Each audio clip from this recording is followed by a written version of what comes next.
ভিডিওটি দেখার আগে সবার কাছে ছোট্ট একটা রিকোয়েস্ট করতে চাই, প্লিজ প্লিজ প্লিজ যারা ভিডিওটি দেখবেন সবাই একটা করে সাবস্ক্রাইব করে দেবেন। আপনাদের ভালোবাসা পেলে এমন ভিডিও আরো উপহার দিব। ভিডিওগুলো বানাতে অনেক কষ্ট হয়, আমি জানি। এই ভিডিওটি অনেক মানুষই দেখবেন, তাই প্লিজ একটা করে সাবস্ক্রাইব করে দেবেন। আর যারা আমাকে ভালোবাসে তারা সবাই একটা করে লাইক দিয়ে দেখিয়ে দিবেন লাভ ইউ অল। তো চলুন আজকের ভিডিওটি শুরু করা যাক। গল্প শুরু করার আগেই বলে দেওয়া হচ্ছে এটি একটি কাল্পনিক গল্প। তো চলুন শুরু করা যাক।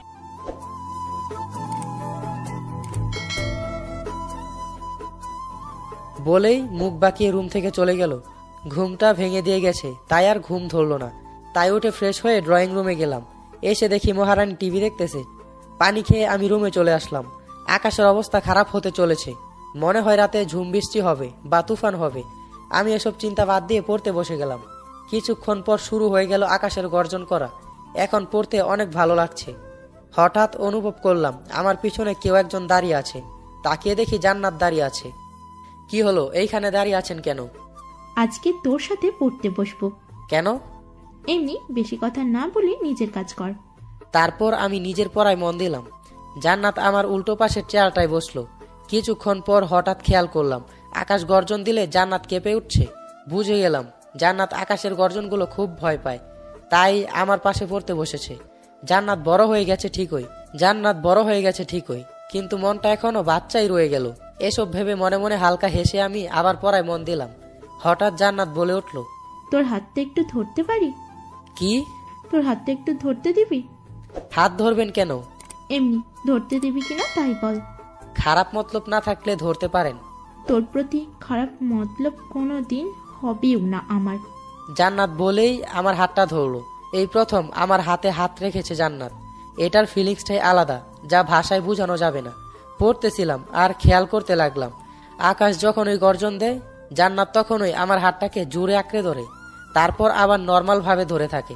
জান্নাত হয়তো মেঘের গর্জনকে অনেক ভয় পায়। পড়া শেষ করে গিয়ে দুজন খেয়ে নিলাম। তারপর রুমে এসে শুয়ে পড়লাম। কিছুক্ষণ পর জান্নাতও এসে আমার পাশে শুয়ে পড়ল। কি হলো, আপনি এখানে এভাবে শুয়ে পড়লেন কেন? এমনি, বেশি কথা না বলে ঘুমা। আপনি এখানে থাকেন, আমি সোফায় গিয়ে ঘুমাই।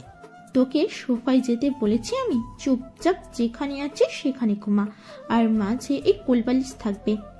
ওকে বলেই শুয়ে পড়লাম। জান্নাত কি করতে চাইতেছে দেখা দরকার, তাই চুপ করে ঘুমের ভান ধরে শুয়ে রইলাম। এভাবে প্রায় আধ ঘন্টা শুয়ে থাকার পর হঠাৎ জান্নাত বলে উঠল, হুসাইন, তোকে একটা কথা বলার ছিল। আমি কোনো উত্তর না দিয়ে চুপ করে রইলাম। কিরে, তুই কি ঘুমিয়ে গেছিস? তাও কোনো উত্তর দিলাম না। তারপর জান্নাত আর কোনো কিছু না বলে আস্তে আস্তে আমাকে জড়িয়ে ধরলো। আমি অবাক হয়ে গেলাম ওনার এমন কাণ্ড দেখে। চুপচাপ কিছুক্ষণ শুয়ে রইলাম। জান্নাত আমাকে জোরে চেপে ধরে আছে। প্রায় 10 মিনিট পর মনে হলো ওর হাত পা একটু লুজ হয়েছে, মানে জান্নাত ঘুমিয়ে পড়েছে। আমি শিওর হওয়ার জন্য আস্তে করে জান্নাতকে বললাম, ওই আপনি এভাবে জড়িয়ে ধরেছেন কেন? জান্নাতের কোনো সারা শব্দ নেই। বুঝলাম পাগলিটা ঘুমিয়েছে। আস্তে করে চোখ খুলে জান্নাতের দিকে তাকালাম। রুমের ভিতরের হালকা আলোয় জান্নাতকে যা লাগছে না, একটা পরীকেও সে হার মানিয়ে দিবে। আমি ওনার দিকে হা করে তাকিয়ে রইলাম। ওনার এভাবে জড়িয়ে ধরা দেখে আমার নিয়ত উল্টাতে লাগলো। পরে ভাবলাম কারো সুযোগ নেওয়াটা ঠিক না, তাই সব চিন্তা বাদ দিয়ে জান্নাতের নিষ্পাপ মুখটা দেখতেছি। নিজের ক্রাশ যখন জড়িয়ে ধরে ঘুমিয়ে থাকে তখন অনুভূতিটাই আলাদা কাজ করে। এমন লাগছে যেন পৃথিবীটা হুমড়ি খেয়ে আমার বুকের উপর শুয়ে আছে। এরকম নানা রকম কথা ভাবছিলাম আর জান্নাতকে দেখতেছিলাম। কতক্ষণ তাকিয়েছিলাম তার দিকে তা মনে নেই। সকালে একটু তাড়াতাড়ি ঘুম ভেঙে গেল। শরীর কেন জানি মনে হলো নাড়তে পারছি না। মনে হচ্ছে কেউ আমার হাতগুলো বেঁধে রেখেছে। তাই নিজের অবস্থান দেখার জন্য নিজের শরীরের দিকে তাকালাম। তাকিয়ে বড়সড় একটা ধাক্কা খেলাম, কারণ জান্নাতের কোলবালিশটা নিচে পড়ে আছে। জান্নাত আমাকে কোলবালিশ ভেবে আমার গায়ের নিচে একটা হাত এবং উপরে আরেকটা হাত দিয়ে আমাকে জড়িয়ে ধরে আছে, আর এক পা আমার উপরে তুলে দিয়ে ঘুমিয়ে আছে। মাথার চুলগুলো এলোমেলো হয়ে পড়ে আছে, তাই ফু দিলাম সেগুলো ঠিক হওয়ার জন্য। আর তখনই জান্নাত সজাগ হয়ে গেল। আপনার কোলবালিশ আমি না, আপনার কোলবালিশ নিচে পড়ে আছে। জান্নাত নিজের দিকে খেয়াল করে আহ করে নিজেকে ছাড়িয়ে নিল। তুই আমার কাছে আসলি কেন? সরি, কাছে আমি না, আপনি এসেছেন। এই পাশে আমি শুয়েছিলাম আর আপনি রাতের অন্ধকারে একটা ছেলেকে একা পেয়ে সুযোগ নিয়েছেন। জান্নাত কিছুই বলল না। সত্যি করে বলেন, কি কি করেছেন আমার সাথে? কি কি করেছি মানে? তোর কি মনে হয় তোর মতো খারাপ ছেলের সুযোগ নিব আমি? সেটাই তো ঘুম থেকে উঠেই দেখতে পেলাম। চুপ, বেশি কথা বলবি না। যা এখন গিয়ে কফি বানিয়ে নিয়ে আয়। যাচ্ছি বলেই উঠে কফি বানাতে চলে গেলাম। বাহিরে হালকা বৃষ্টি আছে, তাই কফি হলে সেই লাগবে এই ভেবে কফি বানিয়ে নিলাম। কফি নিয়ে এসে দেখি জান্নাত আবার ঘুমিয়ে গিয়েছে, তাই ডাক দিলাম উঠার জন্য।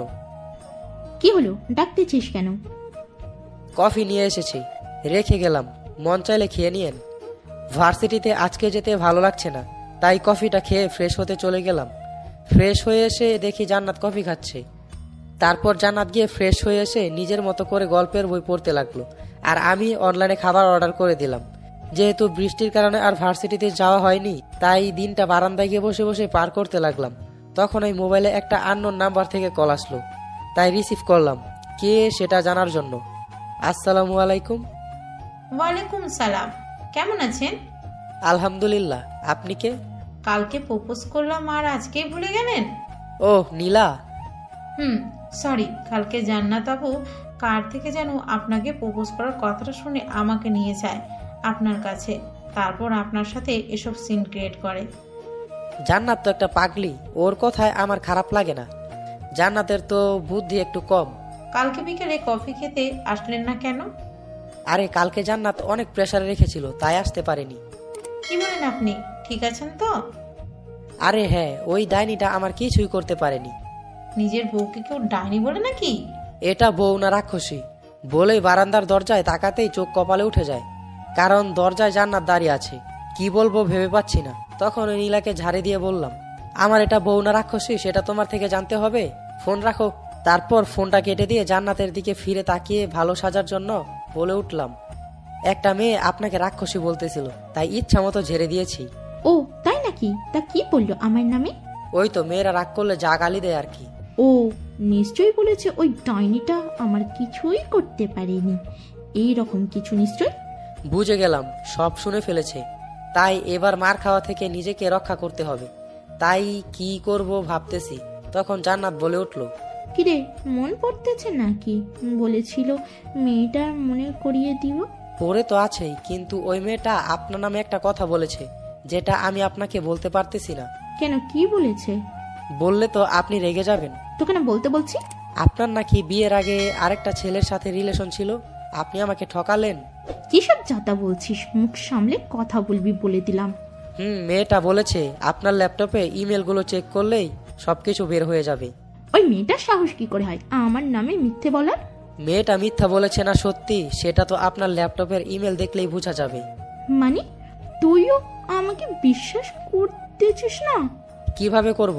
আপনি কি মনমোহন সাধু নাকি যে বিশ্বাস করব? আর যদি ল্যাপটপে এমন কোনো কিছু না থাকে তাহলে আপনি সেটা একবার দেখালেই পারেন। ওকে, আয় তুই আমার সাথে আমার রুমে, আমি দেখাচ্ছি তোকে। ওকে চলেন বলেই ওনার পিছন পিছন যেতে লাগলাম। যখন উনি আমার রুম থেকে বের হলেন, তখন আমি ঠুস করে দরজা লাগিয়ে দিলাম। লাগিয়ে দিয়ে নাগিন ড্যান্স দিতে লাগলাম। ওপাশ থেকে জান্নাত দরজা ধাক্কাচ্ছে, ডাকতেছে, কিন্তু কে আর কাকে পায়। আমি তো জান্নাতকে বোকা বানিয়ে সেই খুশি।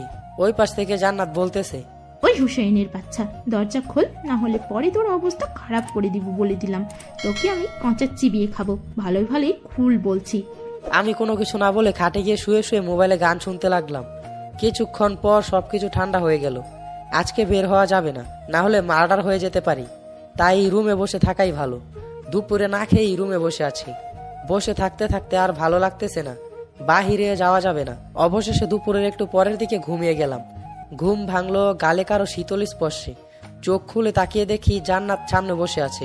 হালকা একটু হেসে আবার ঘুমাতে যাব, তখন ওই সবকিছু মনে পড়ে গেল।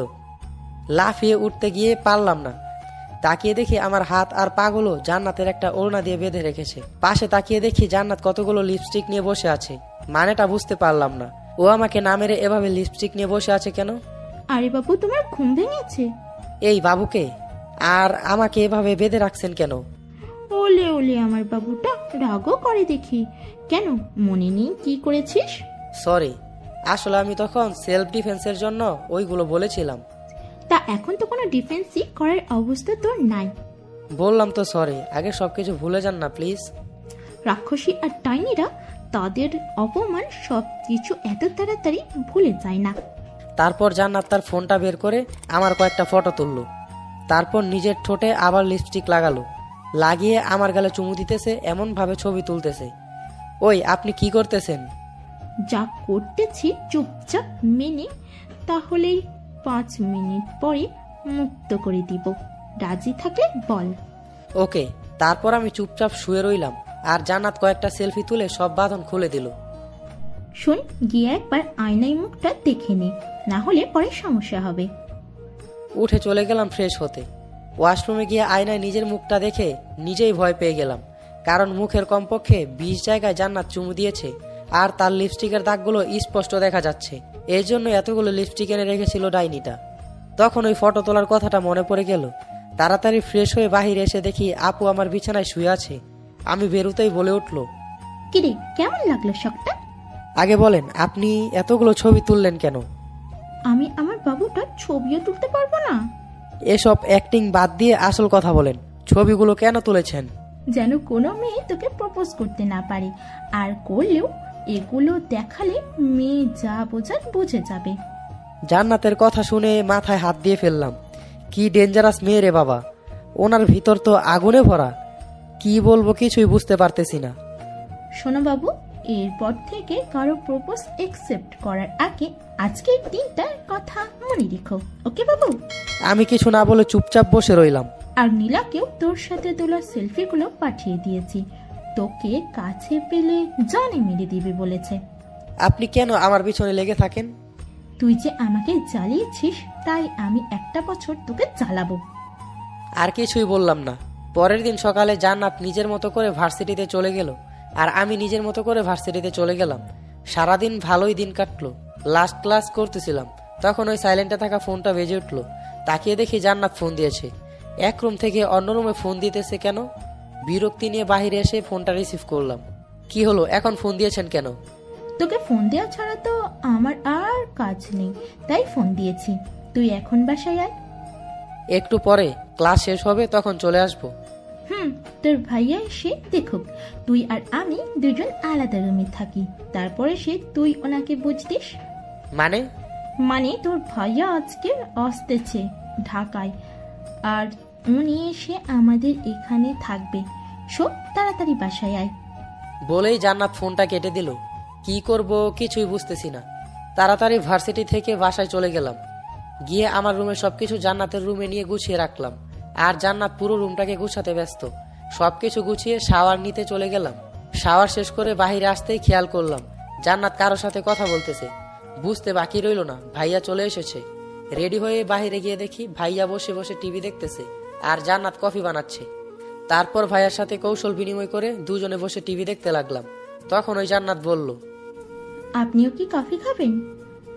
ভাইয়ার কফি ফেভারিট, আর এটাকে জিজ্ঞেস করা লাগে নাকি? আমি ভাইয়ার কথা না, আপনাকে জিজ্ঞেস করেছি। আমাকে? জান্নাতের মুখে আপনি শুনে জীবনের সবচেয়ে বড় শখ খেলাম। একটু আগেও তুই তুকারি করতেছিল, আর এখন আপনি। বাহ, উনি তো অ্যাক্টিং এ মাস্টার পাস। কিরে, খাবি কিনা বল? হ্যাঁ, আমার জন্য হালকা একটু বানিও। ওকে। রাতে খাবারের জন্য বাহির থেকে গিয়ে কিছু নিয়ে আসলাম। রাতে খাওয়া দাওয়া শেষ করে আমি আর ভাইয়া চলে গেলাম ছাদে। সবার খোঁজ খবর নিয়ে নিচে চলে আসলাম। এসে দেখি জান্নাতও বসে আছে আমাদের জন্য। তুমি ঘুমাওনি? না, আপনারা সজাগ তাই আর ঘুমাইনি। জান্নাত, তোমরা গিয়ে ঘুমিয়ে যাও। আপনি না হয় ভাইয়ের সাথে ঘুমিয়ে যান। হুসেইন, আমার সাথে থাকা লাগবে না, তোমরা যাও, গিয়ে ঘুমিয়ে যাও, সকালে দেখা হবে, গুড নাইট। বলেই ভাইয়া রুমে চলে গেল। জান্নাত আর আমি চলে গেলাম আমাদের রুমে। কিরে, তোর সাহস তো কম না, তুই আমাকে তুমি করে বলিস? আপনি কি চান আমি ভাইয়ার সামনে আপনি করে বলি?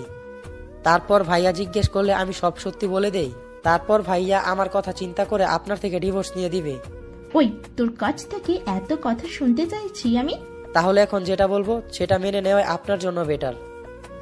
ভাইয়া চলে যাওয়ার পর তোকে বোঝাবো কত ধানে কত চাল। আগে এটা বলেন, আপনি আমাকে আপনি আপনি করে বলতেছেন কেন? মন চাইতেছে তাই। তোকে বলতে হবে নাকি? না, এমনি আর কি।